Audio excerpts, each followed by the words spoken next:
Every time I look at your apartment, it looks better and better. Did you paint that wall? Wasn't that wall blue? This was before I moved in. They painted it for me. It's like a marigold, I want to say. I love it. It is so unique. It's so you. Yeah, they really did a good job. My friends Damien and Rich, like they did a really good job. I think we should start the show off with "We Were Right" news. I think that's where we should begin. When are we wrong? What were we right about? Well, Bravo is doing a show with the kids of the housewives. Yes, I saw that. I saw the announcement. And I have to say, before we can get into it, the fact that Cairo Whitfield is a part of it, Cairo Whitfield, the mama didn't work. What you think that son gonna do? Child, he was boring as a bag of rocks. Okay, he cute, he fine, but he ain't even got Instagram followers up. Like, don't nobody care about a Whitfield. Not Cockeyed Bob, not Shiesty Sheree, and not cute Cairo. I'm sorry, you could have done better. Wait, is he confirmed? Oh, I saw that he could have been a part of it on the Jasmine brand. Oh, okay. So according to, this is People I'm looking at, they say they did confirm at least 12 or so Bravo kids, including Teresa's daughter, Gia, Meredith Mark's son, Brooks, Caroline Manzo's 2 sons, Chris and Albie, Ramona Singer's daughter, Avery. So, of course, Riley is in it. You have Luann de Lesseps' daughter, Victoria, and Kim Zolciak Biermann's daughter, Brielle. I actually saw Brielle at my job, like, before, the whole panty happened. Oh, and Vicky Gunvalson's daughter, Brianna Culberson. Allegedly, well, actually, it's fact that Andy said that 2 housewives are mad at him. I'm sorry, if anybody should be getting a spinoff, it's Vicky Gunvalson's jowls. I have never seen any jowls that have been through what those jowls have been through. I want to sit down interview with them at least. Does Heavenly have jowls? No, Heavenly has an underbite. A dentist with an underbite. Apparently, Andy said that 2 housewives, he didn't name them, are mad that their children weren't included in the special. They said at least 12. I think I read over maybe like 9 to 10 names, so they may have like 2 more. But I'm trying to think who would be mad. And I think Jill Zarin would probably be angry. Now, if Cynthia's daughter isn't on there, Noelle, then I wouldn't blame Cynthia for being angry. Oh, I know Noelle's going to be a part of it. Like every article I've seen, Noelle is like a lead name. I think if Noelle isn't, she might have other stuff going on. Or it could be Lisa Rinna and her 2 daughters. I know she would probably be mad at Andy Cohen for that because she'd be pushing them girls. It's obviously Nene. She's upset, but she also doesn't want the baby mamas making money off of her name. Also, I can see maybe Lisa Vanderpump or Kyle, because it looks like there's no Beverly Hills daughters on here, on this list. Oh, yeah, and Kyle got a gang of kids. A gaggle, yeah. I could see Kyle being very upset. I'll be tuned in, but I mean, who on there is like the most interesting? Who's the most interesting kid of the pack? Probably Brielle. No. Brielle is a wannabe Kardashian. She is. I'm going to say, I think this is going to flop, but because it's the panty, they're like, you know what?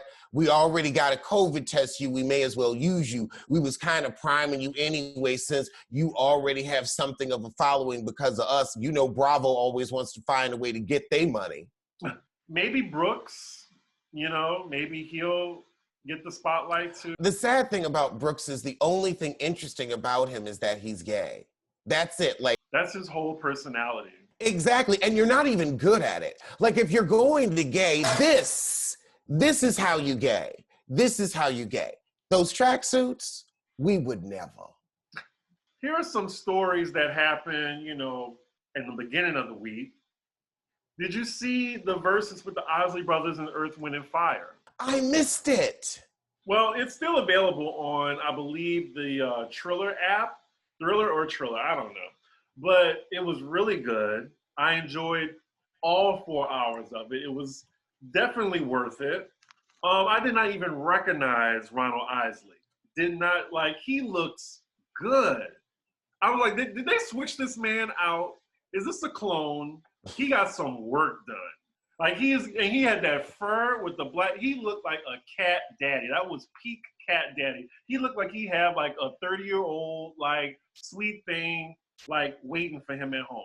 A lot of people were complaining about Steve Harvey talking too much. I didn't mind it because Steve Harvey like acts like every single one of my uncles, and just in Black families, when we go home, you know, for the gathering, your uncles like to talk. Like, I guess I'm just used to that, you know? You're like, no, we're doing this authentically. Let's keep it real. This is what you would hear at the barbecue, although I am sick of Steve Harvey talking too. I mean, he always gets it wrong, from relationship advice to beauty pageant winners. He always gets it wrong. It was just like, oh, in 1969 or in 1976. Like, it was just story after story. And we were like, Steve, you know, it's not about you. When is it ever not about Steve Harvey? Because you have to inform him of that prior to the event. And even then, he's going to make it about him. Now, since they was telling all these stories, I wish they had the toupees they were wearing at that time. Because Steve been bald since 23 and been wearing them glue-ons. And I know you got a couple of them hanging up. So I was like, if you're going to tell the story, tell it right. Pull out when I was wearing this piece, fooling folks. Talk about it. If you're going to speak on it, really speak on it. Also, he did say like a homophobic comment that I really didn't care for. But again, that is also something I can see my uncle saying. He said that, oh yeah, well, back in the day, you know, like now, you know, the dudes be dancing with dudes. I'm like, okay, like, did that need to be said? And then he said, oh, you dancing with the dude, like, all these girls here? It just didn't sit right with me, but adult me now would correct my uncles if they said something like that. But I'm not ready to cancel Steve over that, because if I'm gonna cancel him over that, I'm gonna have to cancel some of my family members too. So it's just that old school mentality. I'm not, you know, giving a pass for it, but, you know, it's very common than some people might think. My thing with Steve Harvey is, you know, you had to be rich to get the succubus that you're with. Your thoughts on my sissy aren't the issue. Your skid marks are. Your succubus is. So you worry about that instead of dudes dancing with dudes. Your daughter out here dancing with every dude. How about that? Then you got a whole family you don't claim. You got an ex-wife that's suing you that you left destitute. And since you're such a man, what kind of man with all this money is going to leave an ex-wife that had a child with him destitute? Once you're the mother of my child, that you're part of the kingdom, you're taken care of forever. You're Steve Harvey, right? Mm. But more importantly than Steve, the music itself, like, it was a lesson in music history. Like, I remember being like 6, 7 years old in the back of my dad's blue Lincoln as he was driving, like, all the hits. I personally wanted to hear Who's That Lady? And of course they saved it for last, and I was just dancing around my apartment. It was good. Everybody wanted to hear September, of course. I mean, that's the obvious song. But yeah, it was everything. It's Can't Hide Love for me. I can't pick a favorite Earth, Wind, and Fire song. It's just the catalog. I didn't think that Verzuz was this weekend. Yeah, it was Easter Day. It was Easter Day. So it made sense. Lastly on this, I'm glad that they sold it because the production value was spot on. Like, everything went seamlessly. No type of audio errors, nothing. So Nobody standing there looking like this? Right. It made Ashanti and Keisha Cole's verses look like some back alley bootleg shit. It was really well done. And I can't wait for, we got to see Candy and I'm about to say Candy and them. We got to see Escape in SWV at some point, so. Oh, that's going to be good too. Right. Hopefully Tiny will be there, you know, because, you know, what all is going on. This might be her last public appearance for a while. Yes. So that'll be an interesting versus. The comments alone. I'll be there for the comments. You know what? I'm going to get 2 bags of popcorn right now and some dental floss, because you know them kernels be getting in your teeth. Not that I don't have dental floss, but you know, some extra. Some cinnamon dental floss. It'll go with the popcorn. Those comments, they're going to be litty boo. They actually have some time though. SWV versus Escape is May 8th. The next versus is Redman versus Method Man on 4/20. You know, one of my favorite books was The Dark Secret of Weatherend by John Bellairs. And I would read it over and over again because it was always so entertaining. These days, I keep Best Fiends on my phone because that's quite entertaining too. It's a top-rated mobile puzzle adventure game with thousands of levels of new content added all the time. I play the game casually yet often. And I do mean often, as I'm on level 1160. And it's not quite a kid's game. It's made for adults, but everybody can have fun with it. If you want to play along with me, my code is 202-5877. Again, that's 202-5877.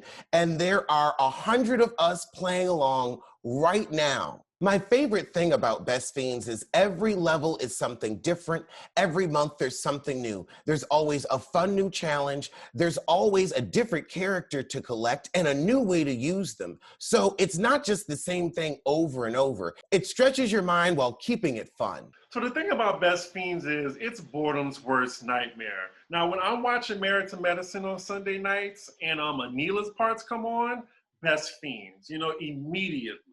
And with Best Fiends, there's something new today and tomorrow and every day after that. It's literally thousands of levels to play and counting, and tons of cute characters to collect.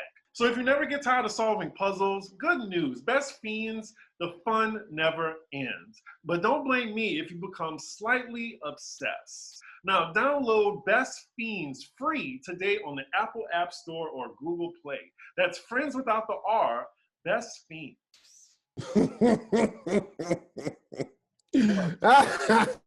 When Anila parts come on. Jesus, let's talk about that for a minute. How has Bravo managed to find a woman more boring than Lisa Nicole Cloud? How? At least Lisa Nicole Cloud had, let me dramatically cross my legs, Darren Noggles. At least she had Darren to fall back on. Well, Darren was falling on his back, but that's a separate story for another time.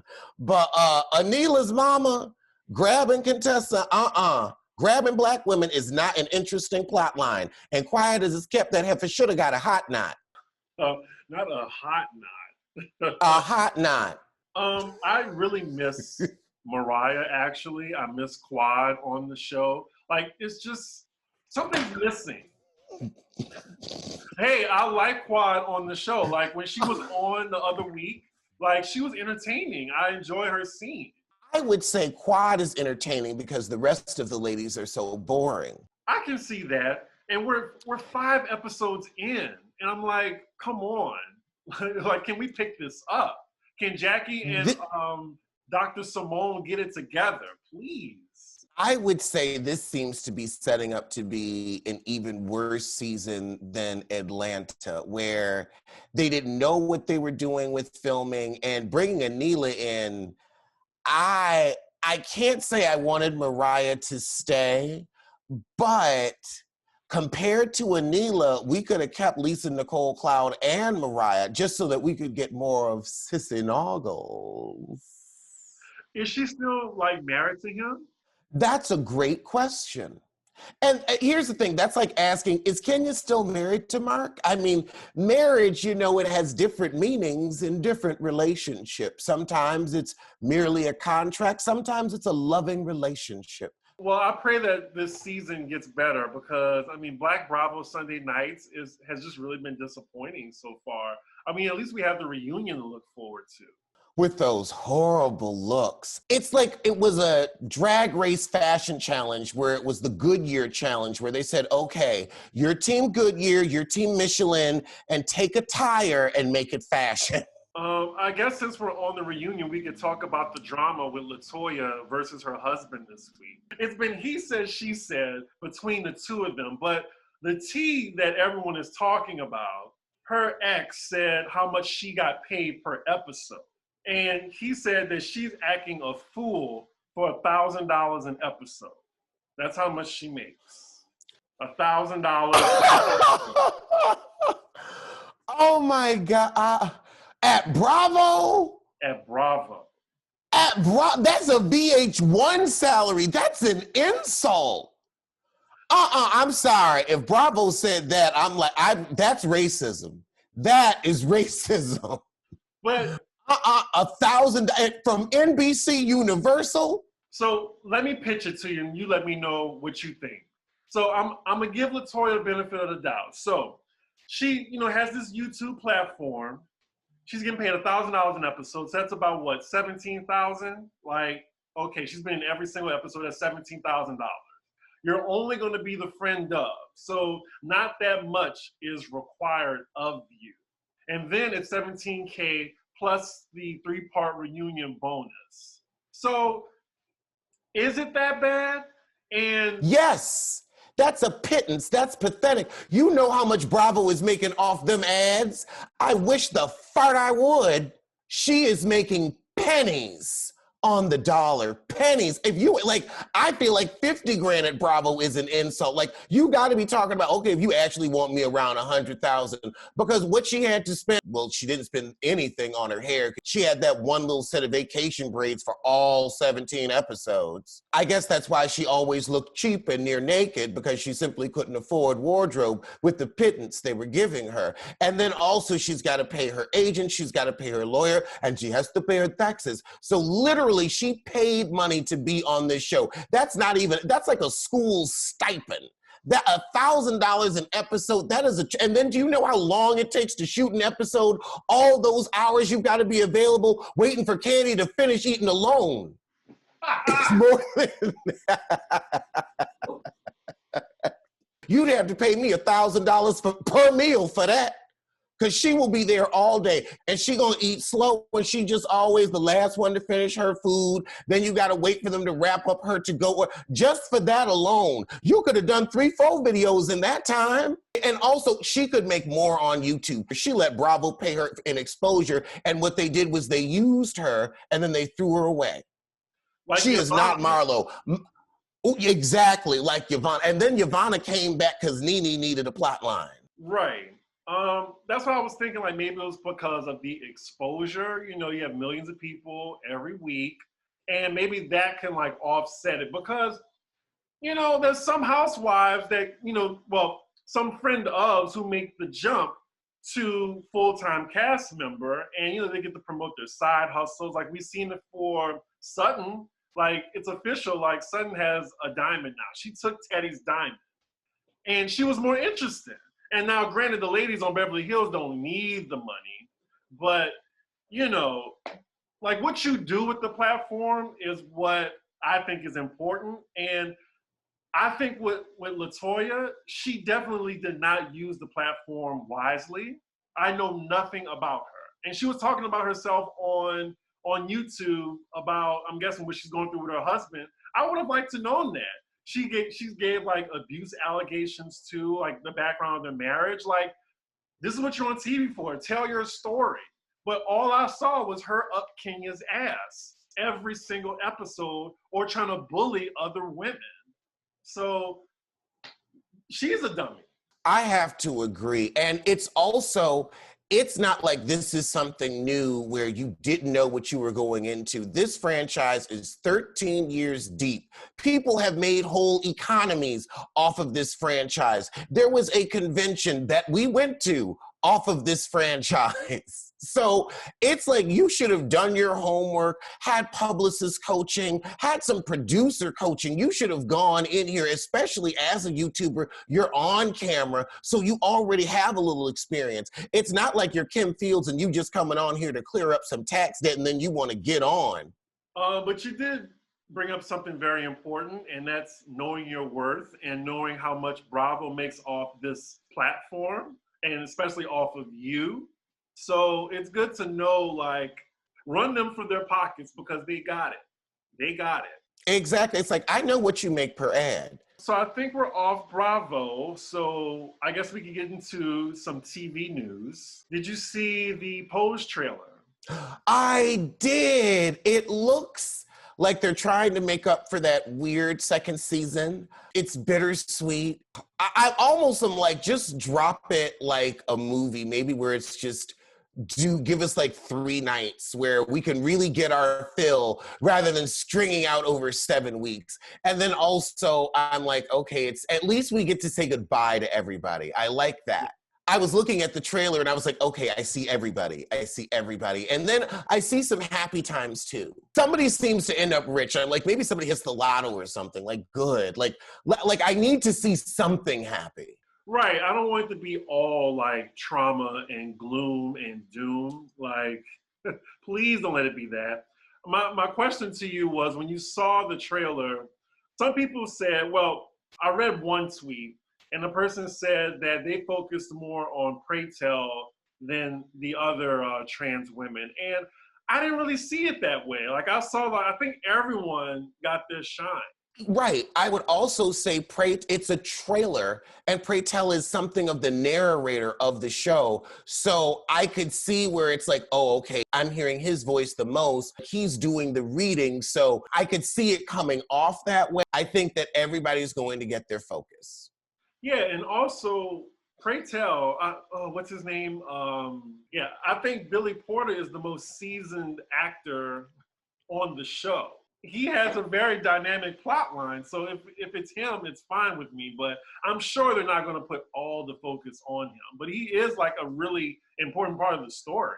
I feel like they're really good at giving everybody their special episode. And since it's just 7 episodes, I feel like there's going to be 2 good bookends of how everybody's plot comes together and gets together at the end. And then we'll have, 5 single episodes or maybe like 2 character-focused episodes. Because that's how Rai sets stuff up. We shall see. Cheryl Underwood says Sharon has yet to apologize since the talk. Now, if you really wanted to have any kind of hope of rehabbing your image as not being racist, or at least understanding, oh, I have some racist tendencies and I have to address that, it would start with flowers and a muffin basket and a heartfelt phone call apology. Personal. Not in front of the cameras, not on Twitter, not on Instagram. And I am so proud of Cheryl. She ain't covering for that heifer and she's keeping her job. That's the perfect way to do it. Be just as nice, nasty as that little piece of shit. Because calling her a bitch would be an insult to dogs everywhere. Apparently, Sharon Osbourne posted a text to Cheryl apologizing. I'm trying to look for it. She said she did. A text, Again, a muffin basket, flowers, and you pick up the phone and you call. That's a FaceTime. It's COVID. Otherwise, I would say you take your happy butt over there. You bring something and you apologize like a lady, but she doesn't know anything about being a lady. She's a cryatin hoe. So she posted the screenshots, and it shows no responses from Underwood to any of the 3 texts. After you say, tell me, Cheryl, tell me, your phone number might be a little blocked, so maybe you did need to stop on by. Or call somebody and ask, can you call her and tell her I want to apologize person to person? Yeah. But you can't send no text like you asking for pizza. After, tell me, wait, can you do it? Because you do it way better than I ever could hope to. Tell me. Tell me, Cheryl, tell me. Yeah.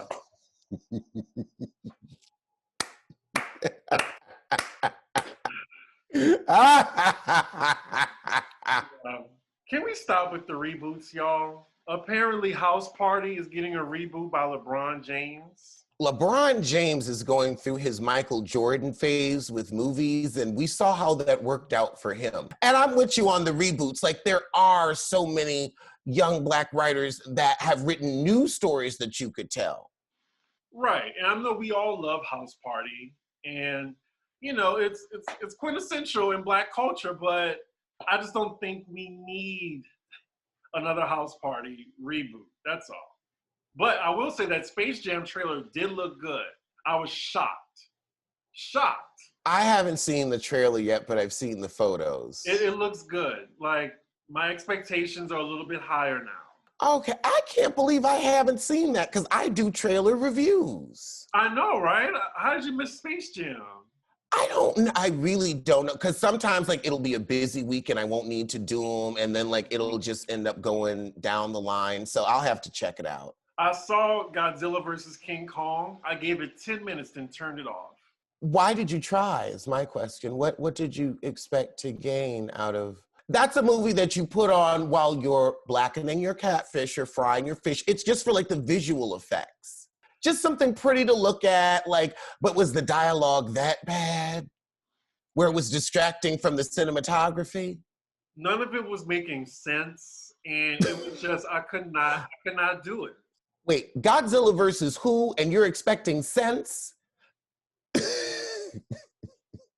I don't know. When I'm in Godzilla mode, I'm like, I can suspend sense a little bit, because there's a Godzilla. And who is he fighting? King Kong.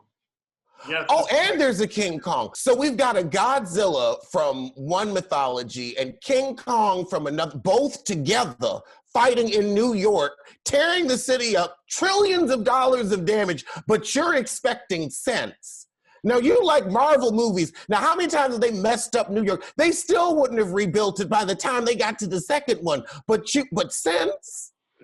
Well, Marvel movies have great stories and characters, and it's a whole entire universe. So it's different. But I tried, and I couldn't do it. I love me some HBO Max. They are on a roll right now, but definitely skip over Godzilla versus King Kong.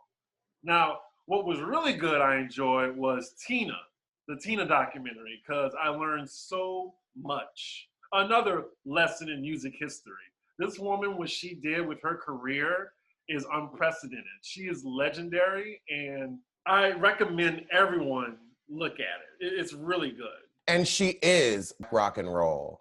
Yes, the queen of rock and roll. And I did not know that Private Dancer, that came out in 1984, and she was like 43.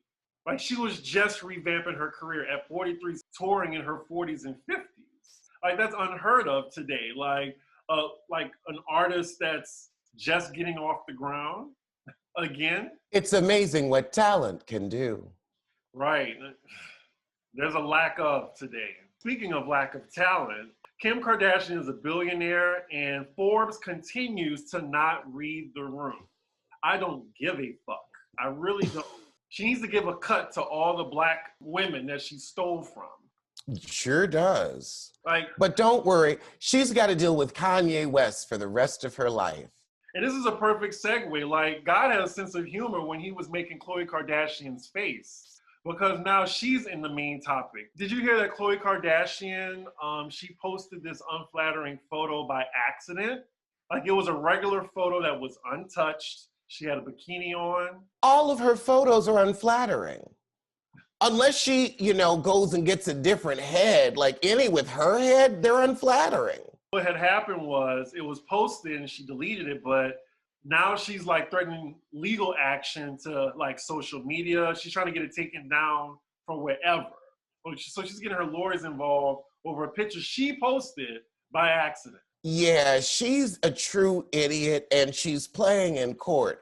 And I know your sister's a billionaire, but you're going to burn through some money if you try to sue all of Twitter. And also, I could see it backfiring and them getting rid of you, because they're like, okay, you can pull this stunt once. You ever ask us to go through all this hullabaloo for you again? We've got a whole other billion users. We got your sisters. We don't need you. And then your Instagram coin dries up. And you're not Kim. So then she went on Instagram Live and started like showing off her body and trying to promote body positivity. How you gonna promote body positivity when it ain't your body? That ain't none of your body. Body positivity, when you went to the store to look like a Barbie, we gonna celebrate body positivity. That's what we're doing. I don't feel sorry for her at all. Like, she's just saying, oh yeah, mock me, I have all this money and privilege, which she does. And she's promoting, like, her family are like the lead offenders of promoting this, like, this absurd standard of what a woman body should look like. And now she's trying to perpetuate it because she can't get her way of posting like a picture by accident. Now that it's out there, that's showing her real body. She's upset that they still have the first seasons of Keeping the Kardashians up back when she was the dog-faced girl. You think she had a dog face? I thought it was more so like Stonehenge. I see a sweet little pity every time I look at her. A boxer, because she's got like that, you know, those little folds right here, like a boxer because of the smush nose. Mm-hmm. So this was in the news. You're familiar with that TikTok guy that does that, she's a runner, she's a track star. Like, he kind of looks like Jay-Z a little bit. Remember, it's the guy with the haircut? Like, he has this little hairstyle, like right here, this ponytail up here. I haven't been on TikTok in a minute. I only did TikTok for the first 3 months of the panty. Oh, okay. Well, this guy was really like expounding upon his 15 minutes of fame because he created a TikTok dance to this song where it's like, you know, she's a runner, she's a track star or whatever. And this guy who made the song, like, this is just some new artist. So if it wasn't for that guy who made the TikTok, like, this is really like a feminine gay man. He made the song really popular. So the guy finally made a video and he didn't offer the gay guy to be in it. And they have people in his video doing his dance. And I'm just like, people keep trying to erase like gay people from like the culture when a lot of gay people have been moving the music industry forward. Well, at least everybody knows who actually created the dance. And the great thing about being the creator is you can always create more. That's true. Like, we get on here and create a new episode every week.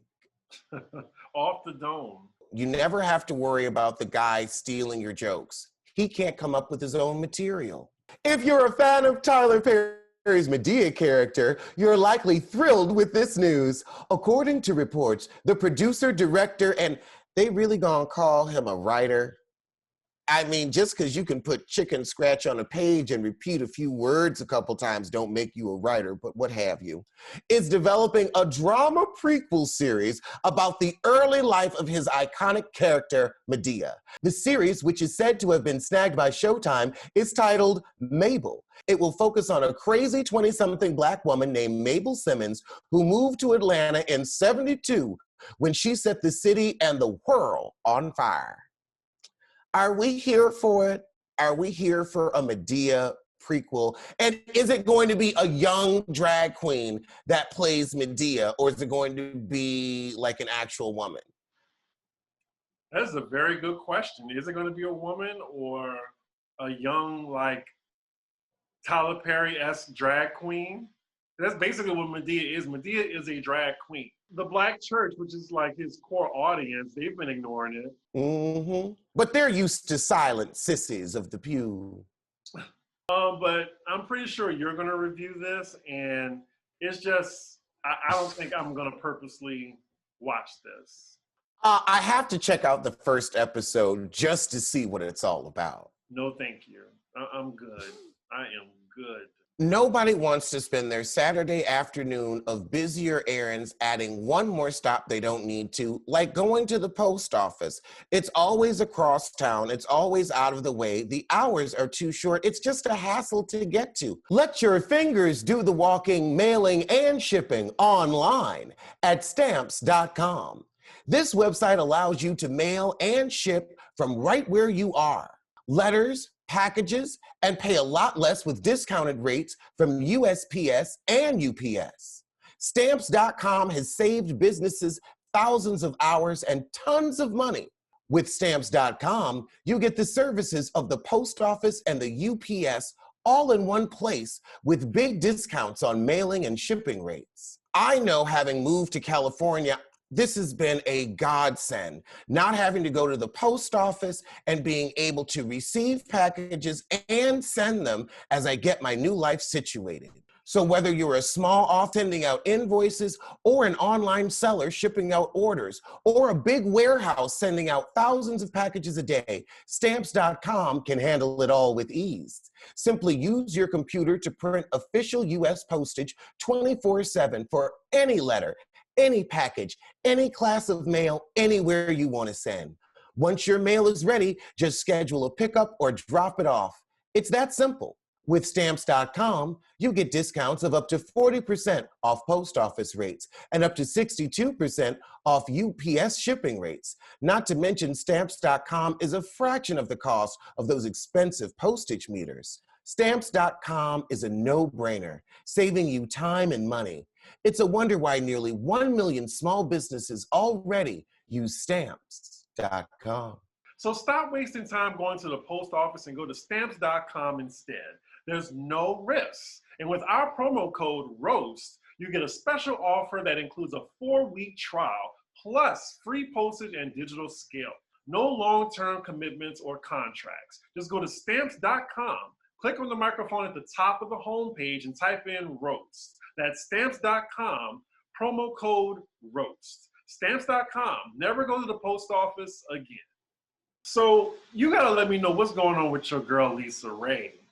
Like, on this Claudia Jordan show, I think she needs to leave because she is saying some stupid shit on there. Like, she is under fire again for saying some dumb shit.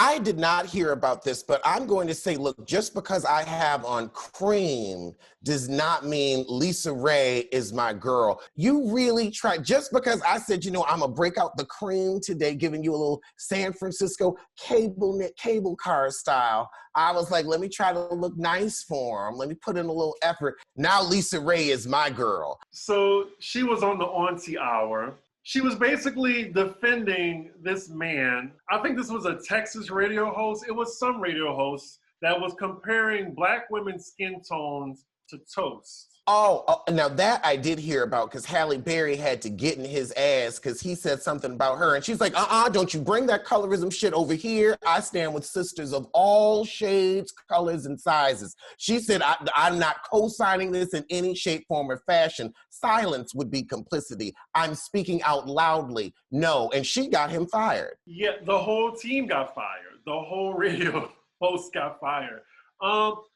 How despicable, like comparing it to shades of toast. And he said Serena Williams was too much for him. He was more of a Halle Berry hue. He said that was his preference. So how Lisa Ray comes into it is, oh, well, don't you have a preference? Don't y'all have a preference? Maybe he was just saying his preference. This was a white man rating Black women, skin tones, and comparing it to toast, almost to burnt toast.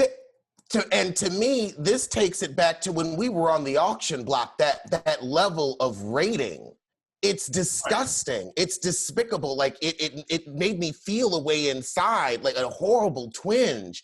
You know what the common denominator is? This is another story that was about Halle Berry. Remember she talked about Halle Berry like in the bedroom too?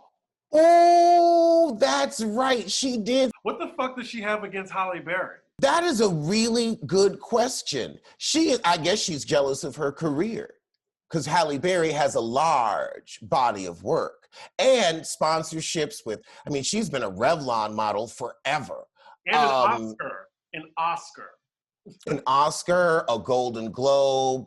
Does she have an Emmy? She didn't have to do television. She's a true movie star. Although she did do TV with Exton. I tried to watch that show. I thought it was going to be cool. I've always been a Halle Berry fan ever since the Flintstones. I was like, I don't like women, but I like that. Not the Flintstones. The Flintstones. She looked good. Not Boomerang. I wasn't allowed to watch those movies as a kid. Like my mom didn't let me watch Boomerang. So I was something that I was exposed to it. Like I got to see it in clips and stuff, but it was one of those, like she would chase me out of the room when she was watching that stuff. That was the first movie that I got to see in the theater and I got to see her. And I was just like, oh wow, she's so beautiful. And then I would say my favorite movie with her is Introducing Dorothy Dandridge. Like that I will watch forever. But back to the less talented actress, Lisa Ray. Like, I just don't get, like, what in her mind, why would she think that would be cool to, like, defend this man? Like, she doesn't even know him. Like, it's like a Sharon Osbourne all over again. Why are you defending this man? Like, yes, people have preferences, but this is what you're gonna die. This is the hill you're gonna die on, sis. And then now when the backlash comes, like, I think TMZ, like, caught up to her somewhere, and she said, oh, well, my grandbaby is brown. I'm not colorist at all. A moron. It's the fact that you were co-signing a white man rating black women on a radio show for profit. And then two, the fact that he is rating them on their complexion does go to American colorist issues. It does go to, oh, he likes the lighter woman because she looks like the woman that he'd have in the house because he was trained to like her. Oof. Yeah. There was so much stupidity in all of that moment. It's just, you can't even pick one. It's like an explosion, like a... I think they should get rid of her. I think they should either replace her with, like, maybe Countess Vaughn or, you know, Golden. Like, No. Golden will give you the same thing that Lisa Ray has given you. Nobody like Golden on Hollywood Divas. Golden and her Sarah Lawrence degree can stay wherever the hell they at. Now, I'm with Countess. Countess Vaughn would be just what we need, a light break of humor. She could keep things funny, come on with some cheesy nachos. I'm here for Countess Vaughn. And, you know, I think Lisa Ray definitely takes herself too seriously. To have such a small body of work, you do take yourself too seriously. Like, okay, you lucked up as a video girl and you was in Players Club, and then, you know, Will Smith took pity on you and, you know, put you on with his passion project with his secret sissy. I don't know. I just think she should be taken off that show. I was also going to say the black woman with the Joker smile who also was on Hollywood Divas. What is it, Paula? Paula Jai Parker. Yes. Now, I would say Jack-o'-lantern just because of all the space betwixt the teeth, but I could see the Joker too. But wait, she's working though because the Proud Family is coming back on Disney Plus. So she has a working gig right now. She could use a second job. She don't want to mess up that Disney check though, like when they're talking about controversial topics though. Oh, now that's true. That's true. Disney keep you on mute. Yeah. I would say, I don't know, because I remember they were living in hotels on Hollywood Divas, so she might be able to just stay mute when they say something controversial and get that second check going. I mean, but yeah, Disney don't play. You could be under any of their affiliates, whether it be ABC, ESPN, Marvel. Like, you just make sure you are in, like, good standing, like, no type of skeletons in your closet. Like, just make sure you speak it clean or they'll take you off. So we back with some Bravo tea, but this is more focusing on the jailbirds. Are you talking about federal charges? Federal charges, yes.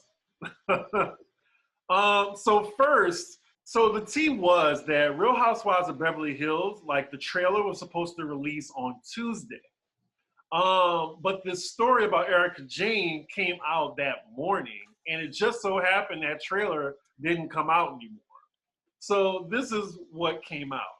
So in connection with an opposition to Erika Jayne's request to get a part of the $600,000 exemption from Tom Girardi's house, a lender has provided damaging signatures showing her direct involvement in borrowing by TG and will become powerful evidence against her in any future case if she tries to claim she didn't know what was going on. So they have signatures of her. It's alleged now, but they say they allegedly have signatures on her. So if she ever tries to say, oh, she didn't know about it, they can be like, well, here's your signature right here. She was assisting. Girl. Oh, sorry. She was assisting in the loan and in fact gave a priority to the lender over her own personal assets. So she knew about the theft. Allegedly. Oh, she's going to jail. Now, they gonna give her hard time. She better live it up and enjoy every ounce of luxury she has.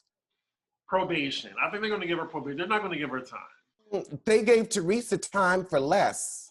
This is theft, and this is theft from dead people, from hurt people, from maimed people.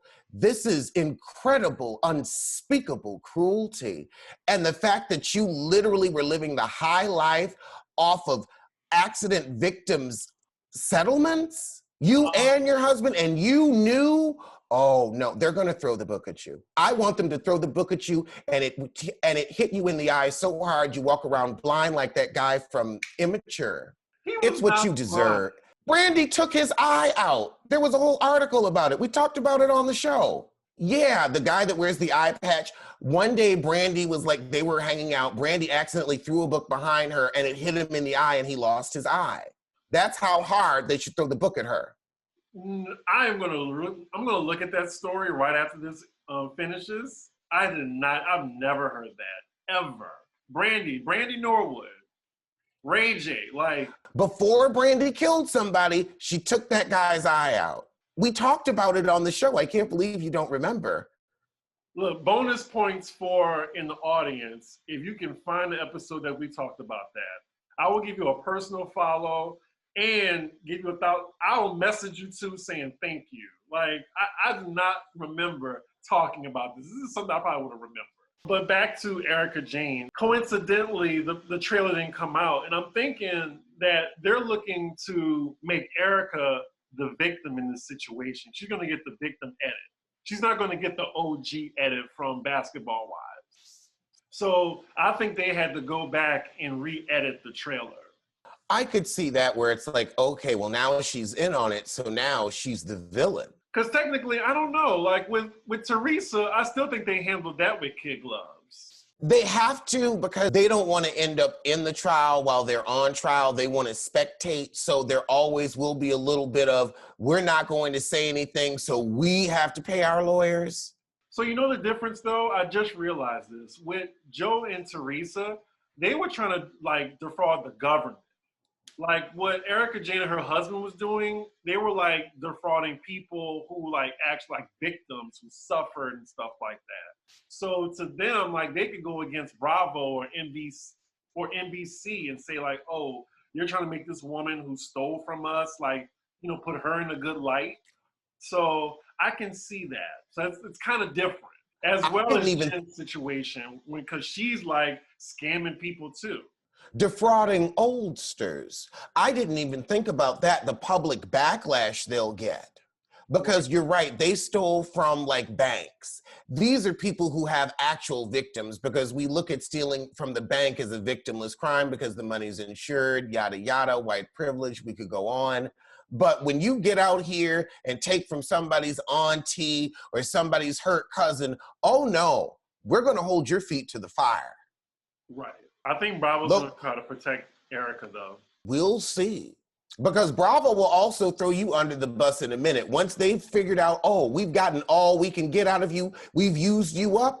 Once they hear that coin hit the bottom of an empty cup, that cup goes in the garbage. Ask Sheree Whitfield. Ask Deshaun Snow.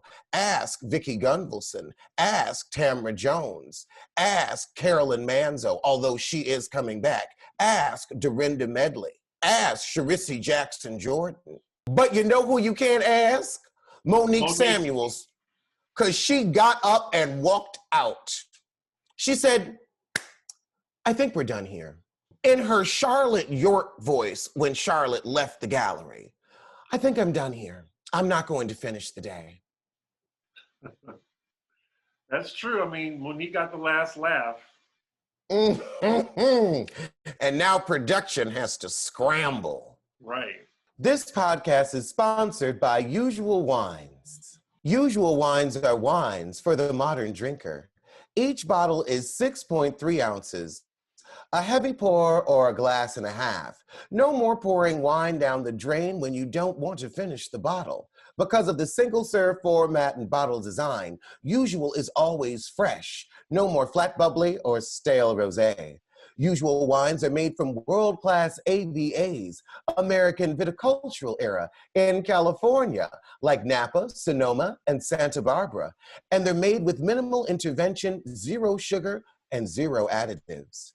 The wines are low carb and have 0 grams of sugar. Usual Wine has a red blend, a rosé, and a sparkling white wine called Brut. We also have Usual Spritz, a low alcohol 8.5 ABV, low calorie wine spritzer that's made of sparkling wine and guava juice, like White Claw for grown-ups. Each serving has just 83 calories. So I got my box of Usual Wines, and I got like a variety of options. And it's so hard for me to pick one particular varietal that's my favorite, but I'm definitely gonna highlight the red blend right here. It's so delicious, as well as the rosé. The rosé is amazing. And then I also wanna shout out the actual, like the Usual Spritz with the guava juice. Oh my God. So good, and it's like just the right size for me. Like I love this. Like I don't have those large wine bottles that I have to like just put in the fridge or maybe like forget about it. Like I can just take this out and finish it and like go about my day. Like I am so happy Usual Wine sent us this because amazing. Please make sure you check out their website at www.usualwines.com and use our discount code ROAST for $8 off your first order and try your first glass on us. That's www.usualwines.com and use our promo code ROAST for $8 off your first order. And now as we wind down the show, let's get to the next felon. Because this is the information on Miss Shah. The trial has been set for October 18th, 2021. The arraignment is over.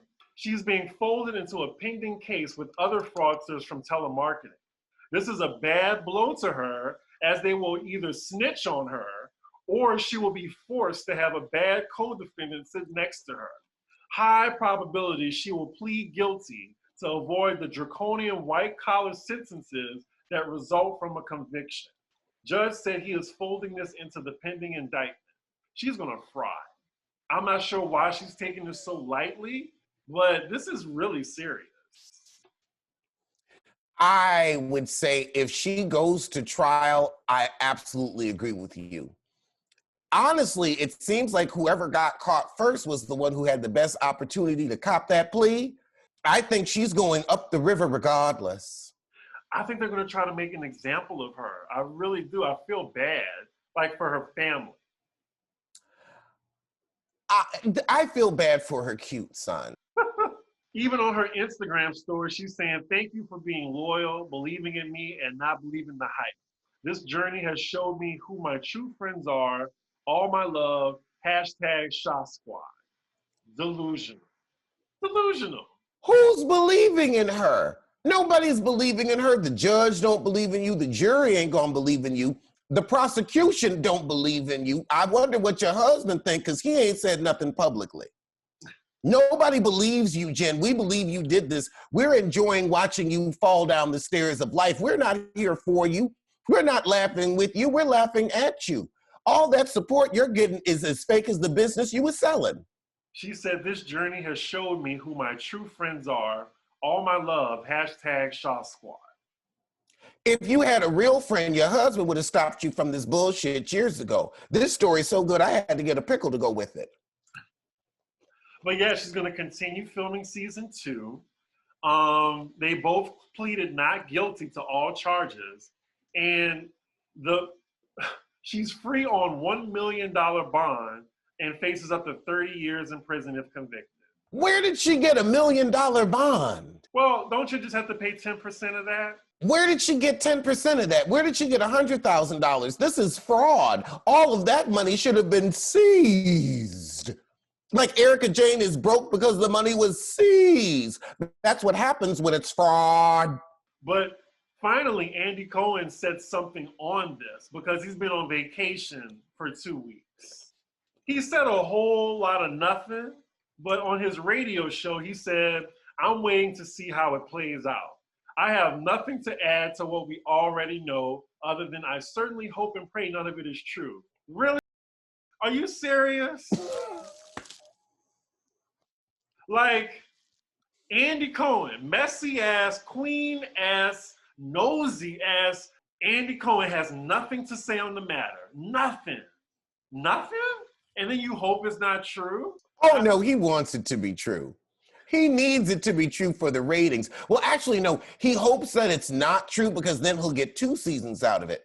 Because otherwise the story will end when she goes to prison, not jail, prison. And then he's got to find a new housewife. So he hopes it's not true just so that he can make more money off of it. But again, I think he's trying to be diplomatic because he can't be too much in her corner because she like frauded people, you know, like old people. She didn't fraud the bank or try to like, you know, do some shiesty shit. So yeah, there's victims to her crime. So I'm guessing he has to watch what he's saying. And it's not like with Phaedra where her husband was her patsy. Right. I looked at this article and I was like, this is disgusting. will.i.am from the Black Eyed Peas has teamed up with Honeywell and they've created a smart mask for the low price of $300 for a face mask. So what does it do? Wait, Honeywell, the heating company? I think so. What is it, like a warming mask? So, whose face is that cold? So this is what it looks like. Oh, and Lord. The mask is equipped with 3-speed fans and HEPA filters, Bluetooth, LED lights, noise-canceling audio and microphone, 7 hours of battery life, and a magnetic earbud docking system, all in the mask. So basically, they selling some high-ass headphones with a mask attached and a fan for people who have enough money to spend $300 on a mask, but not $60 a month on dental insurance, which is why their breath is so funky and they need a fan. If you need a fan on your mask, how rotten are your teeth? How bad is your breath? How white is the coat on your tongue if you need a fan on your mask? That's some funky breath. You have a vacuum on your face. That's basically what it is. I just think, you know, it's greedy, it's capitalism, it's unnecessary. Who asked for this? Who encouraged this? I don't understand. I really don't. I would say it's people's choices. If somebody has bad enough breath where they need a fan, or masks may freak them out. Maybe it gives them anxiety. Maybe they feel like somebody's slithering them. But also, how are you going to talk over the noise of the fan? It's hard enough to talk with the mask. Now, I would say this. I would be down for it if the mask is over your mouth where then it always sounds like you're talking through a fan. So you walk around sounding like Darth Vader. That's worth $300. That's art. The mask will come with a carry case, a 3-month supply of HEPA filters, different size ear tips, and a charging cable. Not a plug, but a cable. They just gonna give you the cable. They're like, look, you got an iPhone charger at the house. You got $300. They can't even throw a plug in? And what happens when one of the ears goes out on those things? Is it interchangeable? I don't know. But y'all, if y'all are interested in getting it, it comes out today, April 8th. So it's definitely online for you now. It's called the Super Mask. It's spelled with an X. So it's Super Mask or Super Mask. I think it's Super Mask. I am actually happy about this because I think once we make masks corny again, we can get rid of them. Like once the panty's over, I don't want masks to stay around. I'm sorry, I don't want them to stay around. I understand they are necessary now, but I've seen some people like, oh yeah, I want to keep this up. No. I do not want a reminder of this moment for the rest of my damn life. Right. We're going to have masks on until maybe I can see summer 2022. I can see us still having masks until then. So I just want to update everyone, including Alex, about a video of his. The roast of Amanda Seales is now at 94,000 views. So y'all, all he needs is 6,000 more views and it'll be at 100,000 views. And, you know, I'm petty. I'm very petty, which is why I'm encouraging this. I am encouraging this. So please, do yourself a favor and watch a quintessential Alexander Rodgers read of Amanda Seales. I'm just saying, it's a really good one. Let's get it to 100,000. You released it in October. He released it in October 2019. I'm sure we could get it there, y'all, and I will update y'all when he hits the goal. She said pick better friends, and I think you did. I did. I really did. So that paid me. Your petty took my breath away. Oh. I love how you're like, oh no, heifer, you gonna block? I'm on the right team. Because when there's a certain amount of views to that video, then she's gonna have to see it anytime she Googles her name, which I'm pretty sure she does. Ooh, like Candy Burris, I'm embedded in your Google search, girl. I'm embedded in your Google search. That was one of the best reunion moments, and I think we only would have gotten it on Zoom. Just the way the camera went, I'm embedded in your brain. And that was the end of Nene Leakes because she had no comeback. She had no comeback. Like she has no spinoffs. Yeah, it was this. That was her only comeback. Well, that's it for our hot topics today. And I will see you sooner than the next dumb fucking statement that Lisa Ray makes. And I'll see you sooner than Khloe Kardashian sees her original body. Heifer out here swapping heads, swapping legs, getting new asses every other day and want to talk about body positivity. I mean, talk about plastic surgery positivity. Right. And then also, you know, they got this heifer out here doing migraine commercials. And I'm like, how are you going to be on a migraine commercial when you're everybody's headache? Right. I mean, her torso isn't even hers. Like, just there's nothing of hers that's hers. Maybe her eyeballs. She has the same eyeballs. I feel like she's just a downloaded personality they're inserting into random bodies. She's a test dummy. I mean, she's shaped like one now. She really is. You walk around looking like the Svedka robot talking about body positivity. Right. Like, bitch, you bought that.